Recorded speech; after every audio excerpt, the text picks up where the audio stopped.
কোচবিহারে গত বছর রাজ্যের বর্তমান মুখ্যমন্ত্রী শুভেন্দু অধিকারীর কনভয়ে হামলার ঘটনায় গ্রেপ্তার করা হলো এবং এই হামলার ঘটনার প্রেক্ষিতে গ্রেপ্তার করা হয়েছে তৃণমূল ব্লক সভাপতিকে। বিশদে জানবো, আমাদের সঙ্গে রয়েছেন আমাদের প্রতিনিধি রবিউল হোসেন। রবিউল, কি জানতে পারা যাচ্ছে এই বিষয়ে?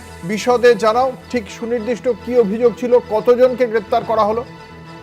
দেখো অঙ্কুরদা, তোমাকে জানিয়ে রাখি 2024 সালের 5ই আগস্ট কোচবিহারে তৎকালীন বিরোধী দলনেতা তথা বর্তমান রাজ্যের মুখ্যমন্ত্রী শুভেন্দু অধিকারীর প্রশাসনিক আধিকারিকের সঙ্গে একটি কিন্তু বৈঠক ছিল। সেই বৈঠকে যোগ দেওয়ার জন্য শুভেন্দু অধিকারী যখন কোচবিহারে আসেন, ঠিক একই দিনে গোটা কোচবিহার জেলা জুড়ে প্রায় 29টি জায়গায় তৃণমূল কংগ্রেসের কিন্তু বিক্ষোভ সমাবেশের আয়োজন করে স্থানীয় জেলার যারা তৃণমূল কংগ্রেস নেতৃত্ব তারা।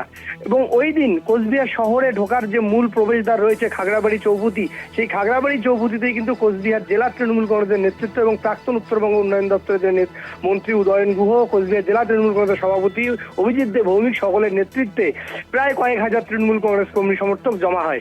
এবং শুভেন্দু অধিকারীর কনভয় ঠিক যখন খাগড়াবাড়ি চৌপতি দিয়ে কোচবিহার শহরে প্রবেশে করতে যায়, ঠিক সেই সময় কিন্তু তাকে প্রথমে তার কনভয়কে গো ব্যাক স্লোগান এবং কালো পতাকা দেখানো হয়। পরবর্তীতে কিন্তু সেই কনভয়ের উপর হামলা করা হয় এবং শুভেন্দু অধিকারী যে গাড়িতে করে আসছিলেন সেই গাড়িটি কিন্তু এক পর্যায়ে ভাঙচুর করা হয় এবং পরবর্তীতে কোচবিহারে সেই ভাঙা গাড়ি নিয়েই কোচবিহারে পৌঁছে শুভেন্দু অধিকারী অভিযোগ করেন যে তাকে প্রাণে মারার উদ্দেশ্যেই কিন্তু তৃণমূল কংগ্রেসের কোচবিহার জেলা নেতৃত্ব এবং তৎকালীন যে উত্তরবঙ্গ উন্নয়ন দপ্তরের মন্ত্রী ছিলেন উদয়ন গুহ, তারা এই যোগসাজশ করেছে এবং বাইরে থেকে দুষ্কৃতী নিয়ে এসে তার কনভয়ে হামলা করেছে।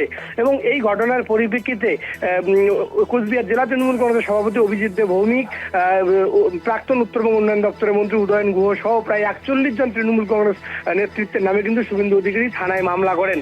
এবং তারপর সেই ঘটনার পর পুন্ডিবাড়ি থানার পুলিশ এবং কোচবিহার জেলা পুলিশ প্রায় 7 জনকে গ্রেপ্তার করে।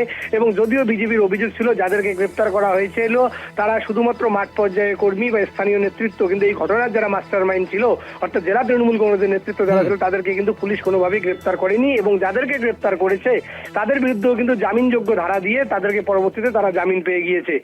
অপরদিকে কিন্তু রাজ্যের পালা বদলের পর একেবারেই যখন সেই তৎকালীন রাজ্যের বিরোধী দলনেতা আজকের মুখ্যমন্ত্রী সেই সময় দাঁড়িয়ে কোচবিহার জেলার বর্তমান যিনি পুলিশ সুপার রয়েছেন জসপ্রীত সিং, তিনি কিন্তু সাংবাদিকদের একেবারে স্পষ্ট জানিয়ে দিয়েছেন যে সেই বর্তমানের যে মুখ্যমন্ত্রী তার কনভয়ের হামলার যে ঘটনা, সেই ঘটনার পুনরায় তদন্ত করা হবে এবং সেই পূর্ণাঙ্গ তদন্ত হবে। এবং এই ঘটনার পরিপ্রেক্ষিতে গতকাল কিন্তু কোচবিহার 2 নং ব্লকের তৃণমূল কংগ্রেসের যে সভাপতি শুভঙ্কর দে সহ আরো 2 জনকে অর্থাৎ মোট 3 জনকে কিন্তু পুলিশ গ্রেপ্তার করে এবং সব মিলিয়ে বলতে গেলে এই ঘটনায় এখন পর্যন্ত 10 জন গ্রেপ্তার হয়েছে। কিন্তু বাকি যারা রয়েছেন অর্থাৎ বাকি যে আরো 31 জন রয়েছে সেই 31 জন কিন্তু একেবারে অধরা রয়েছে। তবে পুলিশ সূত্রে আমরা যেটা জানতে পারছি, পুলিশ কিন্তু স্পষ্ট জানাচ্ছে এই ঘটনার সঙ্গে যারা যুক্ত রয়েছে তাদের বিরুদ্ধে তদন্ত চলবে। ধন্যবাদ।